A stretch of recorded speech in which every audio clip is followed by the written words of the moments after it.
Jai Bhagwan to you. Thank you for this incredible opportunity on Lalaji's birthday to give a seminar and to have the master here to listen to me. You're too soft. Too soft. Okay, raise my voice. Yeah. Okay, so I'm really privileged here to present to you a certain methodology that I've been developing, still working on it. As a matter of fact, the conversation we had yesterday didn't let me sleep last night because it turned my whole methodology 180 degrees around. So I have more work to do, lifetime. So what is this methodology all about? What is management about? What I found out very interestingly is that the word management has no translation in any other language. There is no translation. It's an English word without a translation. So that's why all over the world, when they want to talk about management, they use the English word. Even the French, who are very religious, God forbid to use English words. They use the word management because they don't have a translation. So what really is management? I'm even worried about it because here I'm a professor of something I don't know what it is. So what is it? Well, let me start by making a long story short. Let's start with the word change. Would we all agree that there is nothing new if I say there is change? It has been going on since the Big Bang for billions of years, so nothing new. But what happens when there is change? What happens when there is change? Change means that there is something new. There is a new event that is occurring, right? And that new event we usually identify it as a problem. It's like walking down the street. As long as there is no change, there is nothing to do. Until you come to an intersection, which is change, something new has happened. And now you have a problem. Do I go left? Do I go right? Do I go back? What do I do? I have a problem. Some people cannot make a decision. I don't have enough information. I don't know what to do, left, right. I'm not going to decide. Mistake. You just decided. What did you decide? To stay in place. So what it was a big surprise to me is that you cannot avoid decision making. You are constantly deciding, even by default. So change means something new is happening, which we call as problem, and then we have to decide what to do about it. What do we do about that problem? And that basically, that's called a solution, or I'm going to call it now, we have to manage. Management is to handle, to solve problems that are caused by change. Then I discovered something very interesting. Sunil didn't tell you, but I lecture in 52 countries of the world, and I make myself to learn from every culture. Everywhere I go, I learn something, like I learned a lot yesterday. That in China, the word problem and the word opportunity is the same word. There is no difference. Come to think of it, that's very interesting, because that's true. Every problem, if you overcome it, you become stronger. And by becoming stronger, it was really not a problem. It was an opportunity to learn. And every opportunity, if you mishandle it, it turns out to be a problem. So it looks at you and it says, what would you like me to be? Do you want me to be a problem or an opportunity? You decide. It in itself is both ways. I even translated the Chinese word into English, and I call it oppor threat. I'm an oppor threat. I'm an opportunity and a threat at this time. It's you to decide what I'm going to be. It's you to decide. But then I found out something else interesting. Deciding is not good enough. How many of us decided to go on a diet? So we decided to go on a diet. So we decided. Nothing happens. Or we decided to do meditation. Well, we decided to do meditation. You also have to implement a decision. But then I discovered something else. Anytime we decide and we implement, which means we manage, something very interesting happened. We cause more change. Oops, this was a big surprise to me. Because I thought I could finally, I don't know about you, but sometimes I caught myself at 4 o'clock in the morning lying in bed and said, oh God, when is it going to be over? Enough is enough, I don't want to have any more problems. I'm going to solve this problem and that's it. You solve one problem and what happens? The next problem is born. The solution is creating the next problem. Why? Because, my friends, life is change. Change is life. And life is problems and opportunities all the time. We are constantly having a challenge. Life is a long string of challenges. And running away from it is running away from life. So we have to manage. How? The danger is that you can make a decision and implement which is going to cause a change, which is going to cause a bigger problem than the one you solved. Oops, that's not good, right? That's not what we want, right? So the trick is what to do. How do I solve a problem and have a different problem, but not a worse problem? Or I would call it differently, a better problem. As a matter of fact, I sent a New Year's card to my clients many years ago, and the New Year card said, I wish you bigger problems next year than this year that you can solve. Because you are as big as the problems you are contending with. Small people worry about small problems. Big people worry about big problems. So what does growing really mean? Solving the small problems so you can deal with bigger problems and bigger problems and bigger problems. Tell me the problems you are dealing with and I'll tell you how big you are. Small people worry about who drives what car, what color is the kitchen, what. Big people worry about education of our children, future of our society, future of the world. Tell me what you contend with and I will tell you how big you are. Well, how do we do that? How do we do that? How can I get to the right problems by solving the old problem? And here's what I discovered. This is called take-home value in the first 5 minutes of my presentation. Why change causes problems? Why?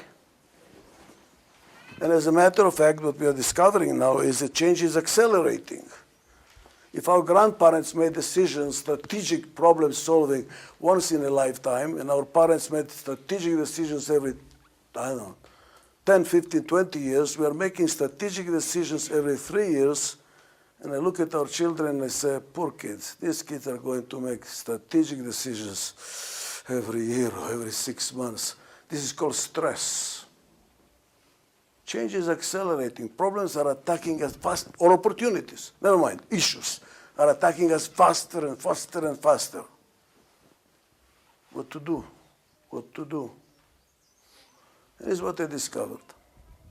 The reason why change generates problems is because everything in this world is a system. Everything is a system. Everything is interrelated. Even the stars are interrelated because there are all kinds of forces interrelating them. Now, by definition, a system is composed of subsystems.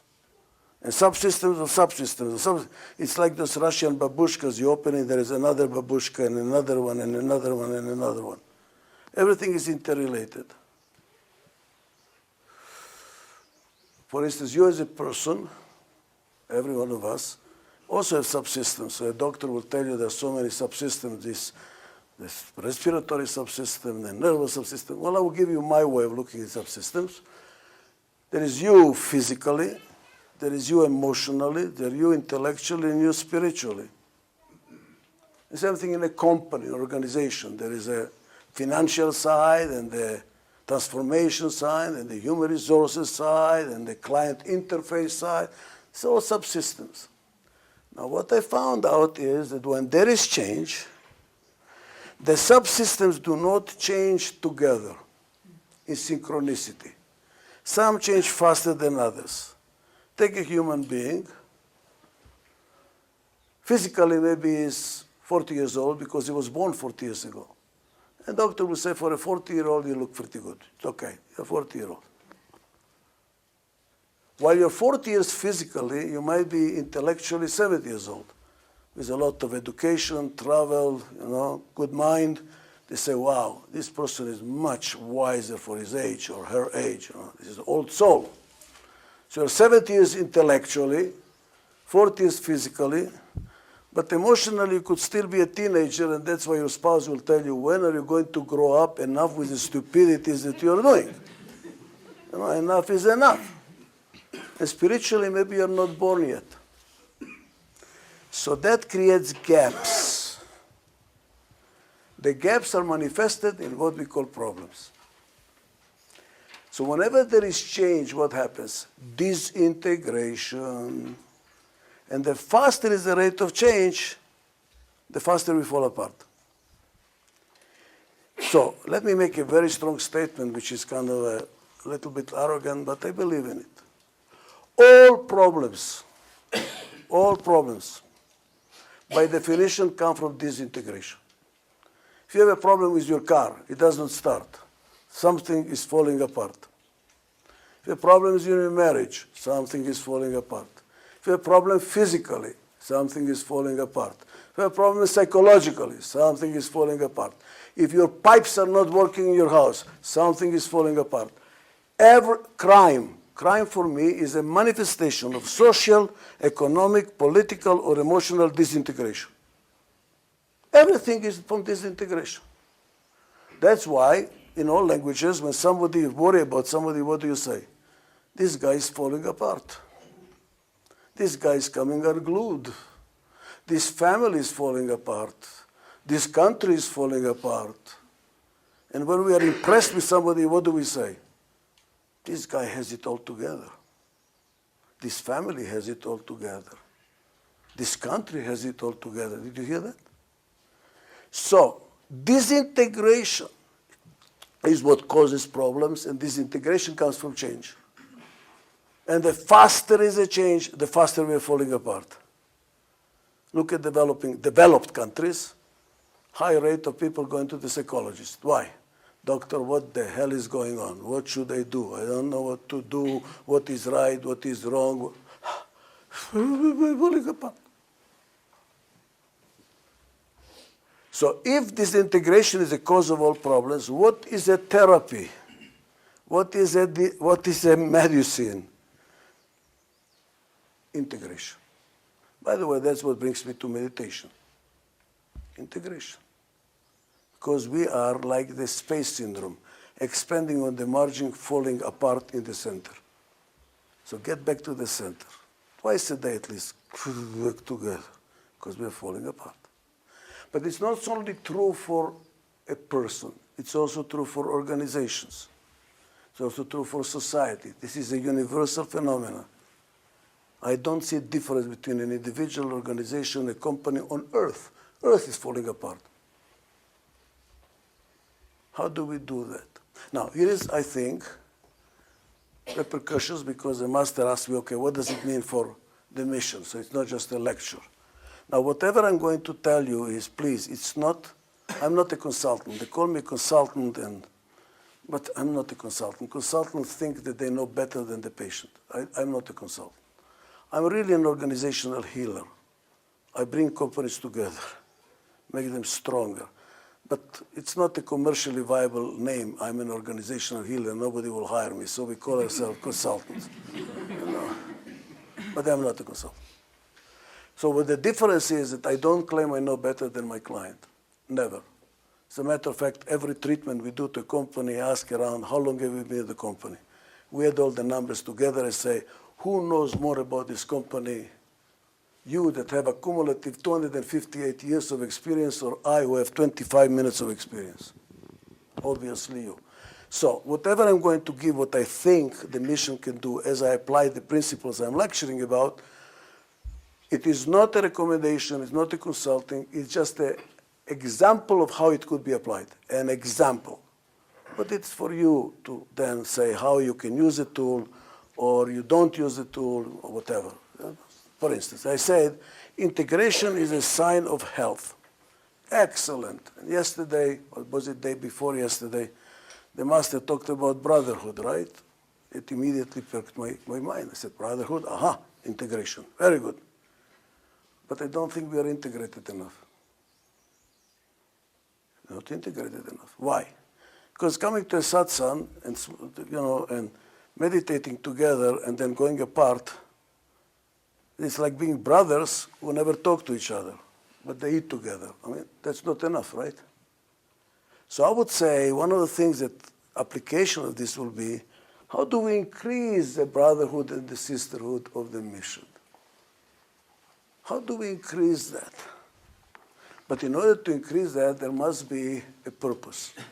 It cannot be around, let's get together, meditate, and then go separate ways.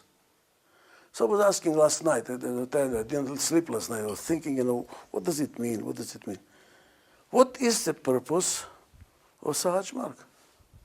What are we here for? So yesterday I was asking the master, I said, wait a moment, you said to me yesterday afternoon that when you're in the North Pole, any direction is right. Well, in the Jewish tradition, there is an expression, I think, from the Talmud. If you don't know where you're going, any road will take you there. So if you don't know where you're going, you're absolutely right. Any road from the north, it's a right road. And then he said, no. Follow the heart. That is the right road. I said, So our purpose then in Sahaj Marg is to really develop this discipline of increasingly listening to the heart. And why is the master the master? The problem with the heart is that because of the samskaras, they're covered. Our heart is covered. It's like that compass that we are talking about that tells us where to go from the North Pole. It's covered with dust. It's covered with dirt. So we cannot see it very well. The voice of the heart is not strong enough. So the most important discipline, Sahaj Marg, is not the meditation maybe. It is the cleansing. The cleansing of the samskaras, so that we can hear the heart. Oh, okay. So as a matter of fact, I was thinking yesterday to myself, what does SRCM stand for? Sri Ram Chandra Mission. Well, I have another way. Samskara removal and connecting to the master mission. That's a business we are in, if I can call it. That's what we are here for, is to remove samskaras. If we don't to remove samskaras, we are looking for some, because one of the problems that the mission has is churning. Lots of people come, get experience, disappear, come, disappear, come, disappear. Why? Because we don't help them clean the samskaras well enough. Because if you clean the samskaras, you're in. How do we really clean the samskaras? So what idea I was playing in my head, but again, I repeat, it's an idea, please. It's not a recommendation, it's not even advice. My advice will be that a group of smart, intelligent, capable, committed, loyal Abbasis, preceptors, whatever, get together and brainstorm. How can we improve this samskara cleansing business that we are in? That's what we should do. I'm just an idea. But I was thinking, what happens when somebody has a lot of samskaras and cannot hear the heart? Then he sends an email to the master, what should I do? And I think the master became a slave of our expectations. Working every night, on that computer, answering hundreds of people what they should do all the time. Wait a moment, guys. Wait a moment. How about we didn't establish a brotherhood? And what would that, a sisterhood? Every initiated Abhyasti should have a mentor, a brother, that works with him every evening, call him, let's do the cleansing together. Maybe not even physically together. Let's start. And they hang the phone, and the end of the cleansing, how did it go? How did you do? We need, because affiliation is stronger than commitment. You can be committed, I'm going to do meditation, but if you're affiliated with somebody, the chances that you're going to do it are much higher. So we need brothers, we need sisters to help each other do the cleansing. That is the most important part. And then I was thinking, okay, every duo, mentor-mentee, 7 of them is 14, has a preceptor who helps them now cleanse. And every 14 preceptors can have, I don't know what is higher, perfector or preceptor, I don't know, a higher level. And then the next one. We have something called coordinators. To me, that's not good. Coordinator is an administrative role. We need to have a hierarchy of spiritual people that have different levels of cleaning the samskaras. I believe the way the master chooses who is a preceptor is by watching how much they clean their heart. And when the heart is clean, you're a preceptor. Well, so this is what we have to start developing, right? And then you see we help each other. And then only when we cannot identify what to do, only the latest come to the master to deal with. And then we all share what he is telling us how to do it and what to do, how to clean the heart. We need to create that system so that people, when they come in, we really help them clean their heart and they become part of the system that help others. Because when you're helped by somebody, and the best way to be practicing it by helping somebody else now, you see? By helping somebody, you help yourself. That was one way of looking at brotherhood. That's what's missing in my mind. And you see, as we are expanding more and more and more, and bigger and bigger and bigger and bigger, we are falling the same trap that organizations do. What is the problem with organizations do? Many organizations fall apart. Let me show you what they do. I found out the secret of success. Any way you want to define success, I don't care how you define success. For some people in Wall Street, success is to be a billionaire. Okay, billionaire. Somebody else, success is to meditate in a cave all their life. Okay, whatever you define success, fine with me. But success is a function I found out, and again, this is another potentially arrogant statement. I found out success is a function of one variable. One variable. Now, that one variable is impacted by 4 variables. These 4 variables are impacted by 32 variables. At the bottom of this pyramid are million variables, and I dedicated my life, 40 years of my life, to find out what those variables are and how they affect each other. But I know one thing, this is it. This is above water, everything else below water. This is live or die, left or right. And what is that success? Very simple formula. It is external integration divided by internal disintegration. Now let me explain this. Let me explain that. What is external integration? We don't live in a vacuum. We are part of the world in which we live. So external integration for a business, let's say, let's take a business example, then we take for a person as an individual, and then for society. External integration in the business world is called, well, how much are we selling? What market share do we have? Are the clients really coming back? Are they really liking us, or they're abandoning us, left and right? That's how integrated are you with the market, how the market accepts you. In a personal life, it's called career ladder, career planning. Where am I going to fit? What am I going to do with my life? Where am I going to go? Do I fit the society, or a kind of ostracized by the society and I cannot move forward? For a country, and I do a lot of work with prime ministers, that's why I always ask, well, how many are involved with 8 prime ministers I've been consulting.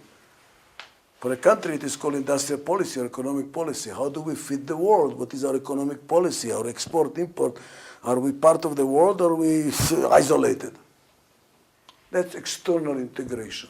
And that is usually to look at how do you do that integration. You look at opportunities, you look at capabilities, and you match opportunities to capabilities. What can I do? What are the needs? And how do I join? That's one. What is internal disintegration? Disintegration.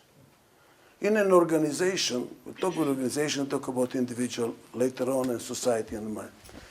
For an individual, for an organization, disintegration is all that internal fighting in a company.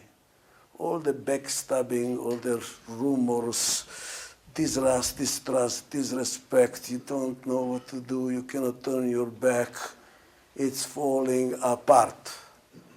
That's called politics. In a personal life, it's called noise in your head. The left says this, the right says this, they cannot agree with each other, you are lost, you don't know what to do, you're falling apart inside. In a society is falling apart. The different sects or different groups fighting each other, there is disintegration. And now I found out that this internal disintegration is a function of mutual trust and respect. And I will explain that in a second. If I don't trust, why are you doing this? What are you going to do? If I don't believe that we share this common interest, if you are having your interest take more importance than my interests, I have to be aware, right? I have to be very careful. What are you trying to do to me? And what is respect? When I'm not willing to learn from you. By the way, I didn't discover that Immanuel Kant, the philosopher, because I was wondering, what is respect? What is respect? Is respect, that I talk nicely and I bow to, that's the ritual. Respect, Immanuel Kant says, is when you recognize the sovereignty, which means undeniable right, of the other party to think differently. That's respect. That you can think what you think. We don't have to agree, but you have the right to think differently. Because then when there is respect, we learn. You learn from people you respect. You don't learn from people who disrespect. You learn from people who disagree with you, for whom you have respect. So now look, my friends. When there is no trust, I'll show you something very interesting. And I want you to tell me how they say it in Hindu, because I've never checked it. I checked it everywhere, but I never checked it in India. Changes life, right? But what do we say in English? In English we say life is give and take, right? Give and take. Why do you say life is give and take? Why don't you say life is take and give? Just a small change. By the way, anybody here speaks Turkish? In Turkish, it's life is take and give. In Arabic, it's take and give. What happens when you say life is take and give rather than give and take? There is no trust. First I take, then I decide whether I want to give. When you say life is give and take, there is trust. I give. Send the bread down the river and it will come back. I trust. It will come back. When there is no trust, you don't know what to do. You're tied up. When there is no respect, it's a lot of waste of time. Don't talk to me. You're wasting my time. I'm not learning from you anything. Now, why that? So when there is no trust and there is no respect, there is a lot of disintegration. Now, why does this formula predict success? Because we know from physics, law of physics, that energy is fixed at any point in time. There is no perpetuum mobile. Energy is fixed. Even the most diligent, hard-working, energetic person has only 24 hours a day. You cannot tell him, just get 1 hour earlier. There is no 1 hour earlier. There are only 24 hours a day. Energy is fixed. Now, what I discovered is that energy which is fixed is predictably allocated. Predictably allocated. First, it goes to deal with internal disintegration. And only the surplus that's left, if any, goes for external integration. Let's take some examples. Let's start with a simple, single individual. This individual inherited a lot of money from his parents. Rich kid. $200 million cash in the bank. but for whatever reasons has no self-trust and no self-respect. I don't know what to do. By the way, he also went to Harvard and got an MBA from Harvard. Great education. He's also very handsome. Handsome, good looking, good education, lots of money. Will he succeed? Depends. What if I tell you he has no self-respect and no self-trust? I don't know what to do. I don't know what people think about me. What should I do? Why am I doing this? What are the people going to say about it? Where is all the energy going? Between his ears. He has a lot of noise in his head, right? The eyes are turned inwards. They're not looking outside. He doesn't even know he's good looking.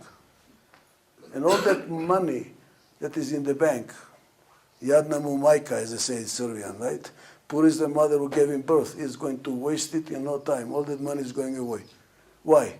Because he's not looking out, he's looking in. All his life he's looking in, he's confused. How did he get his Harvard MBA? Easily. Sitting on a chair writing exams, it's easy. He is not capable of coping with the external world because his eyes are turned inwards. And how does he start functioning? He has to develop self-trust. Peace. Calm the head. And as you calm the head, what happens to the eyes? They turn out. That's how the world looks like.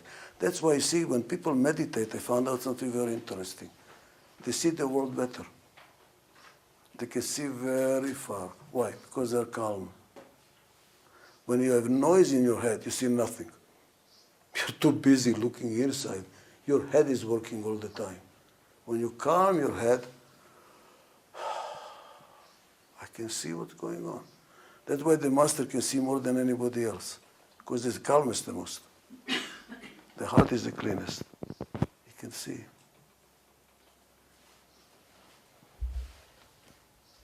What about family? The same thing. What happens in a family? Let's assume that you're clean. You have it all together. You're peaceful. But you have a family where there is no trust and no respect. All kinds of things happened. Broke down. One good fight with your spouse, and you're on your knees till noontime at least. You cannot work. And if you get divorced, you are useless for at least 2 years. She did that, but no, he did that, but if I did this on the other hand, this, your head is, you're gone. You are gone. Your head is gone. You cannot work. Well, let's assume now that you are together and you have a supporting family. That's why I always advise my clients, when you hire somebody really key in your company, invite the spouse also. Check the relationship.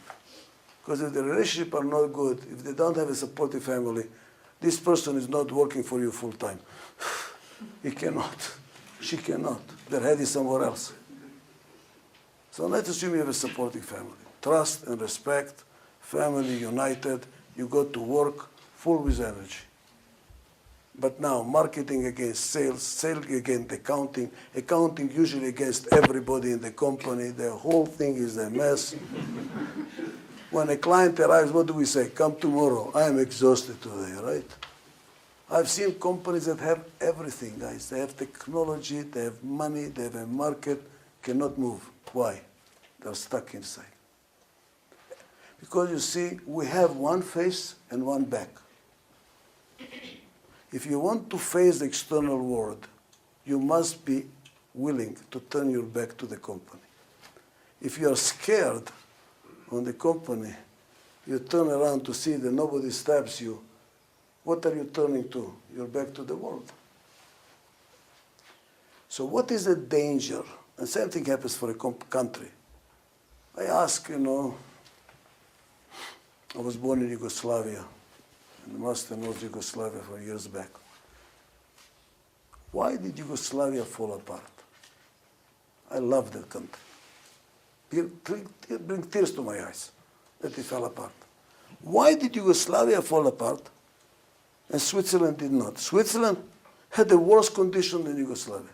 Can you imagine a worse combination than French, Italian, and Germans together? This should be a disaster. It's not a disaster. But Yugoslavia did fall apart. Why did Yugoslavia was not Switzerland, and why Switzerland was not the Balkan? What is the difference? But watch in Switzerland. When somebody goes from a French canton to a German canton, they speak German. And what is Switzerland very strong in? By the way, Switzerland has nothing. They have snow and cuckoo clocks. I mean, they have nothing. They have nothing. And they are pretty powerful. They have financial institutions and pharmaceuticals, leaders in the world. Now, would you invest money in a bank you don't trust? Would you buy pharmaceuticals from a company you don't respect? You know what is the strength of Switzerland? Culture. Their culture. Why is Japan so strong? Member of the G7, you know. What the heck does Japan have? In Japan, they even have a rule not to stretch your legs when you go to sleep because you might cross into Korea. The whole thing is nothing. Nothing. Nothing. Small place, there is nothing. They don't have gold, they don't have oil, they don't have diamonds, they don't have nothing. And they're members of G7. You know what is their strength? Their culture. Have you ever seen a violently disagreeing Japanese? They disagree with you and you don't even know it. They even have a word, hai, which doesn't mean yes, means it's not no. So they say, hi, and you think it's yes. It's not yes. I did not say no. Keep talking. Look how they're respectful they are, constantly bowing to each other, giving presents to each other. It's called corporate Japan, labor and management together, government, and everything is like this. That is their strength. And look at South Africa, has everything. Gold, diamonds, you name it, platinum, oil. Where is South Africa on the map? So the strength of a country, the strength of a company, the strength of a person is integration. That's what meditation is for me, integration. Meditation is integration. Yoga, translation, is integration, unity. Unity. The strength is in the unity. The biggest asset that a company can have is not what it has, but its culture. That's the biggest asset. By the way, which is the most difficult to build, the easiest to lose. The hardest to build and the easiest to lose. The same thing applies to an individual. What makes an individual successful is not what you have, but what you are. What you are. How much do you have it together? And the problem is organizations that are growing very fast, they start losing their culture. It's very easy to lose it because companies start growing. I claim that no organization, do you hear me well? This is my mantra in every lecture. No company should grow like this. Because when you grow like this, eventually, there's only one way, guys. Eventually. It's only a question of time. When you grow, you say, ooh, fix the basis. Grow. Ooh, fix it. You know, that's what we do in meditation. Work. Fix the basis. Work. Fix the basis. Do you see that? And if you never, by the way, why do we dream? Why do we sleep? For the same reason. Well, how would you like a person that never sleeps? They'll fall apart. So why do we sleep? To bring ourselves together. And when you have a very good sleep, you get up in the morning full with energy. By the way, when you meditate, you don't need as much sleep. Because it brings you together. Bringing us together. See, Saj Marg has a tremendous offering to the world. Tremendous. What is it? People are falling apart, guys. Why? Because of change.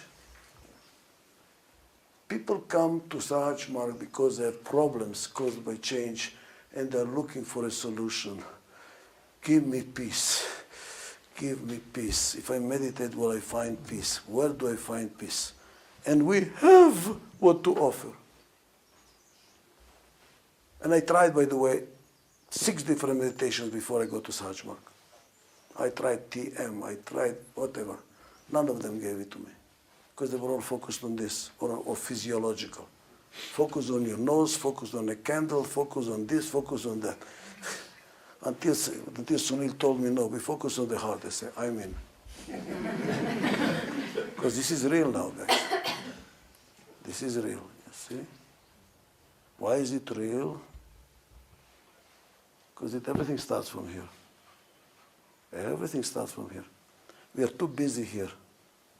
And I liked it when I asked this in Silkeborg, I asked the master, you say, listen to the heart. How do you know that whatever you're listening to is the heart and not your brain? How do you know the difference? And he said, when you listen to the heart, there are no doubts. Boop. Made perfect sense. See, when you listen to your head, there's the left side of the brain, the right side of the brain, the conservative, the liberal part of your brain says, do it. The conservative part says, are you crazy? What the hell are you doing? And you have an argument in your head. With the heart, there are no doubts. There are no doubts. So whenever you, what should I do? You know. But you know something? Here's the next thing is. But I don't feel comfortable that we don't listen to the heart, to the brain. Only to the heart. No, no, no, no. Because if God wanted us to discard our brain, he would not give us brain. Why did he give us brain if you're not going to use it? There must be a reason why we have brain, right? The problem is that we use only the brain and we don't listen to the heart. And may I say so, the same mistake will be in reverse. We only listen to the heart and not to the brain. We need both in the right sequence. For me, the right sequence is I start thinking logically. But I always end up with the heart. Start with the brain, end up with the heart. At the end of the day, you have to say, okay, what does the heart say? Am I complete with it? And if I'm not, ask the founder, Master, what happens if I cannot have an answer? Meditate again. Meditate again. Eventually, you will have an answer. So brain, so I'm looking at the same thing here. We need to also think logically, not only intuitively with the heart, logically as well, in the right sequence. Then, you see, the organization grows, grows, grows. Oops, what do we do about it? Oops, what do we do about it? We need to do both. We are active and we meditate. We are active, we meditate. We are not only meditating like what they call these guys, I saw in Kumamela, that come from the mountains and they meditate 365 days, have nothing else. What are they called? What are those guys? Sahud. No, we're not Sahuds. We have families, we have life to run, and we also meditate. So none of the extremes. It's a balance between the two that makes it. Same thing is true for an organization. Not only for individuals. Same thing is true for an organization. We have to ask ourselves, how do we integrate the organization? Because the danger is, as it expands, to respond to the external opportunities, as people come to us in droves, and they will come in droves, because we have a solution, but they will also leave in droves unless we are organized to keep them. Unless we are organized to keep them. And I don't think we are. People come, taste, leave. Why? Because they don't get answer to the need. The answer to the need is, how do I find peace? How do I calm my mind? How do I find my heart? And we have to develop that machine to be able to provide that. Now, why this mutual trust and respect? Where did that come from? Where does word mutual trust and respect come from? Let me show you from where it came.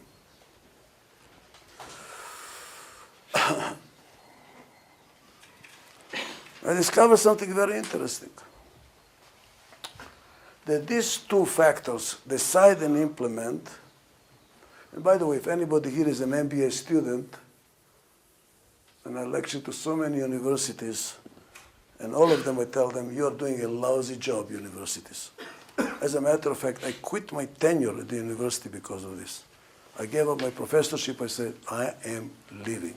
I cannot live in a lie anymore. What is a lie? We only teach them how to decide. We don't teach them how to implement.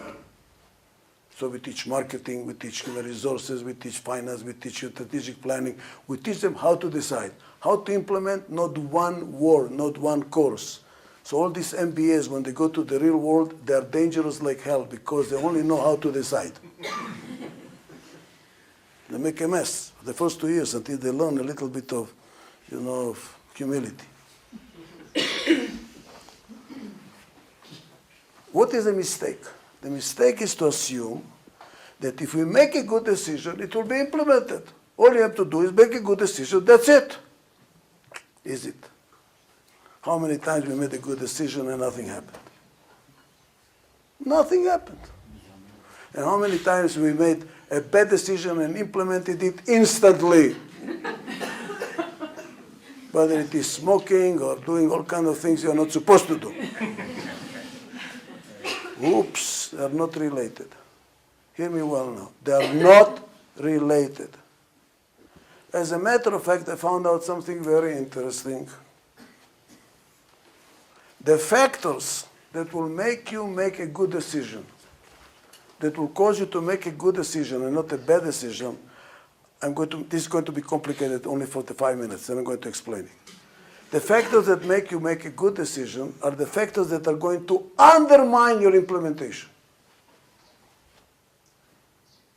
And the factors that are going to cause you to make a good implementation are the factors that are going to undermine your good decision.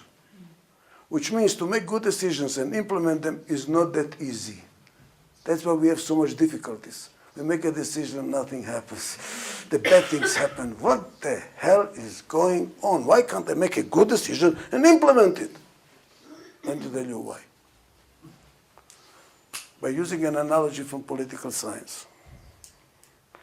Which political system is designed so that we will make good public policy decisions? And that's why we have freedom of speech and freedom of congregation and freedom of dissension and voting and arguments in the parliament back and forth and freedom of the press. What is that system called?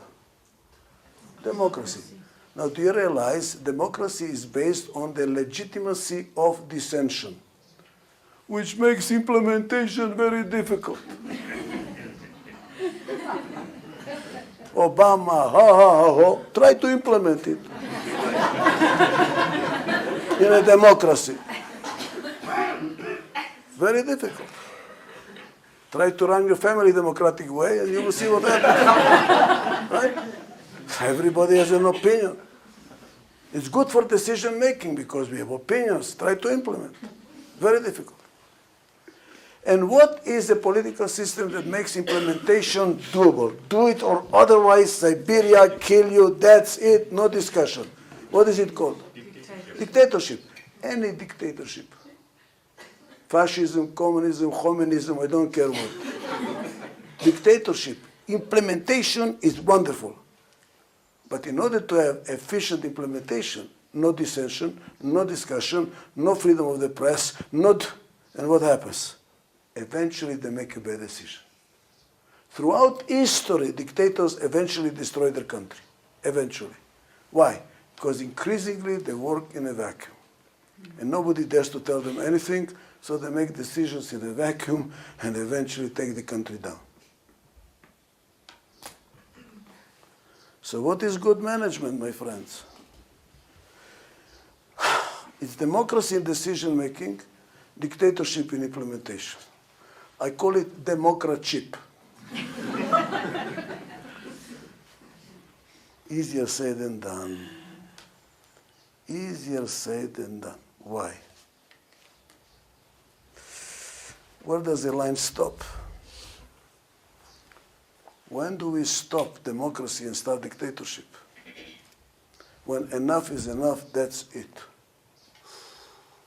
You see, some people are democratic in decision making and they continue being democratic in the implementation. These are the people you say, you know what, please decide. You're constantly changing your mind. We never know what to do next. You change your mind with the last person that talked to you. Enough. Freeze it. And some people become dictatorial prematurely. We did not decide yet, but we are going forward. Let's go. But we're still discussing. By the way, this is Hegelian philosophy, a duality. How do you keep open and close? Not easy, my friends. Some people have it upside down. They are dictatorial in decision-making, democratic in implementation. That's how I tried to lose weight for many years. I was dictatorial. From now on, that's it, diet, until the sandwiches arrive and I turn democratic. Doesn't work. Doesn't work. How do you do this?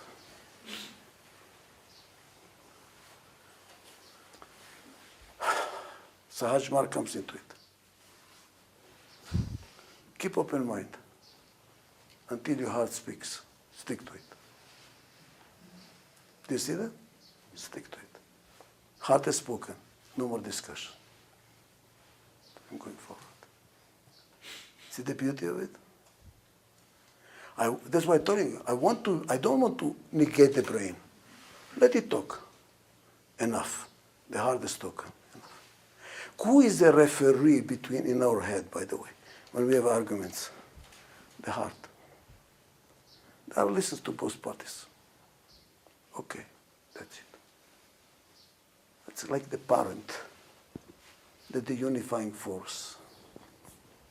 That's the balance, that's the referee, that's the judge, that is above it all.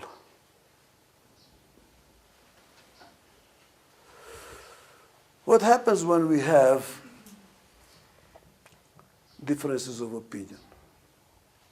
Because what I discovered is, this might sound a little bit strong, but okay, I would put it up front anyway.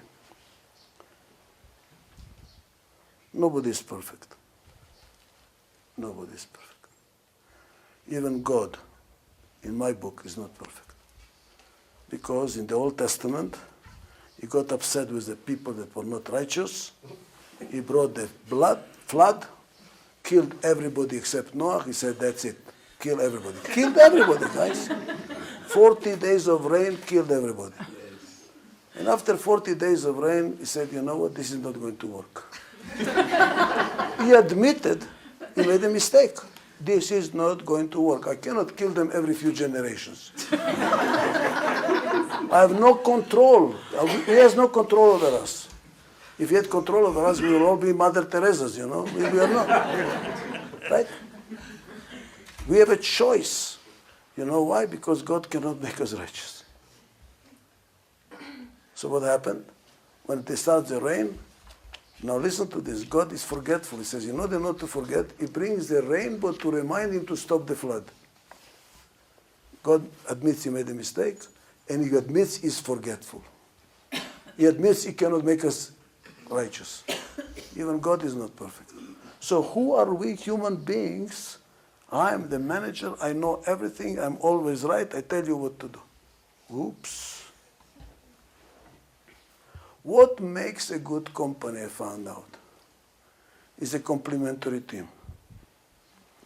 One guy is open-minded, creative, is what we are going to do. The other guy says, hold a second, how the hell are we going to implement it? Pays attention to the details and makes it happen.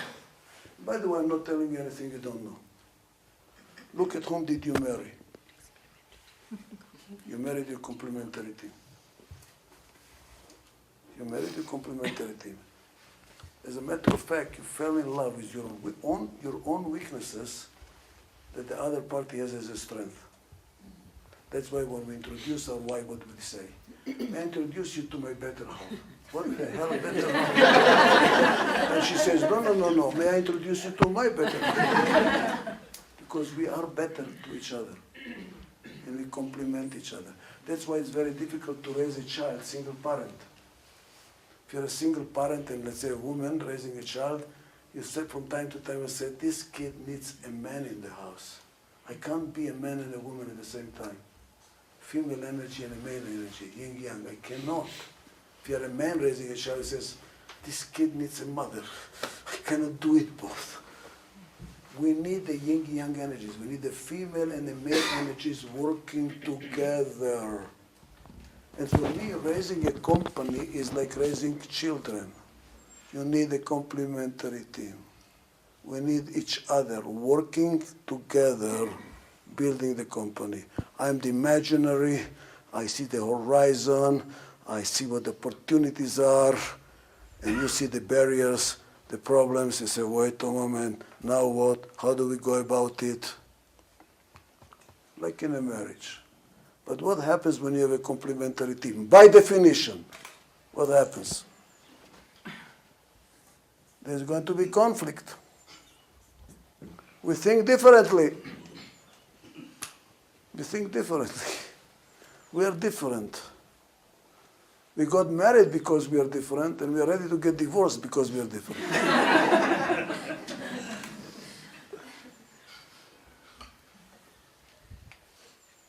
Oh, we need to have people who are exactly like us. If two people agree on everything, one of them is unnecessary.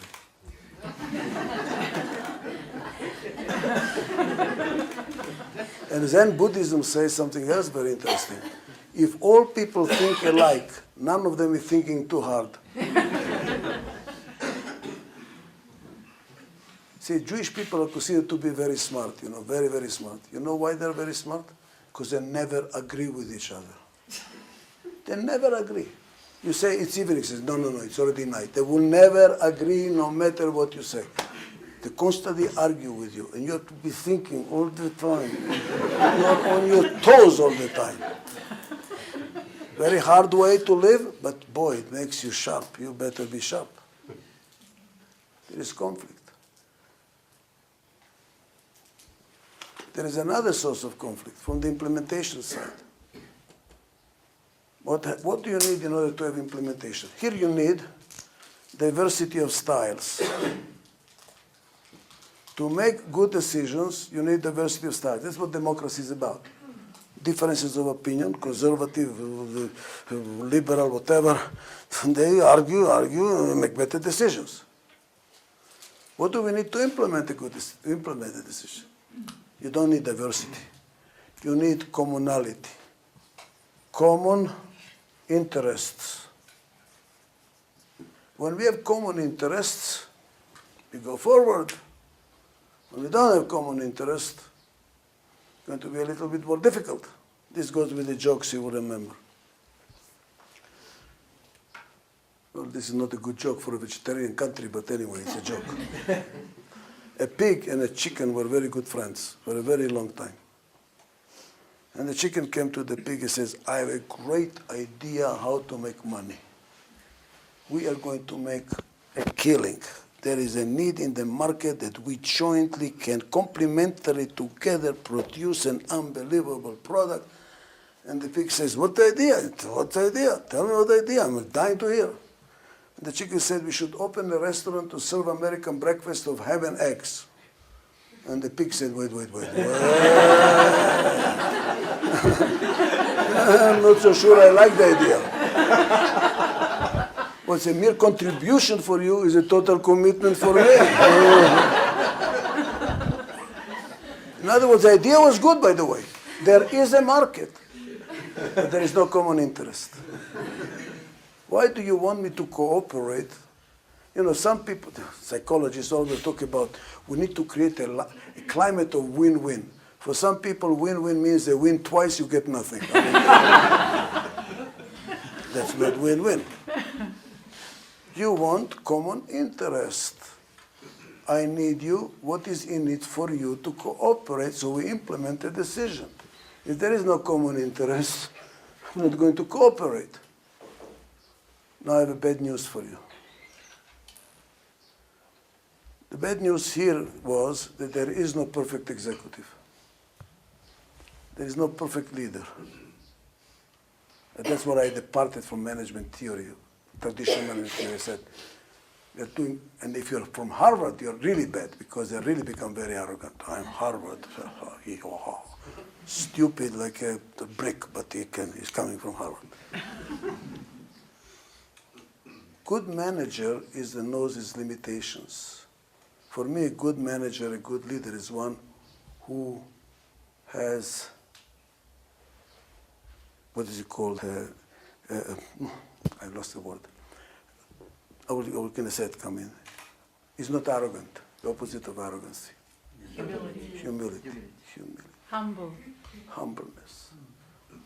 You know, because what makes you a good executive, a good leader, is not what you know, but what you are. That's why I hear about Babuji at only elementary school. Irrelevant. It's what you are, not what you know. Because what you know with change is going to become obsolete anyway. What you are is. I had a client of mine from Australia, very successful. He says, Dr. Adizes, you're absolutely right. I have 3 doctorates and I've never finished high school. I said, how the hell did you do it? He says, I hired them.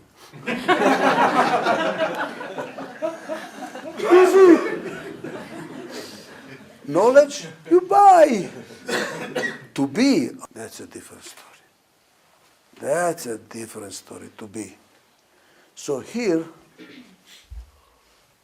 the textbook manager does not exist. It only exists in textbooks. All the textbooks describe how a manager should behave. He should have strategic planning and he should motivate, he should organize, he should. None of us can do it, by the way. It's all in the books. The bad news here is something else. There is no common interest. Common interest is, for me, don't hold your breath. It will change. Even in a marriage, we started together, but things change, guys. Things change. Life is change. Interests change. In a company, both of us started as partners. Change. Now we have different interests. Interests change. You cannot hold it.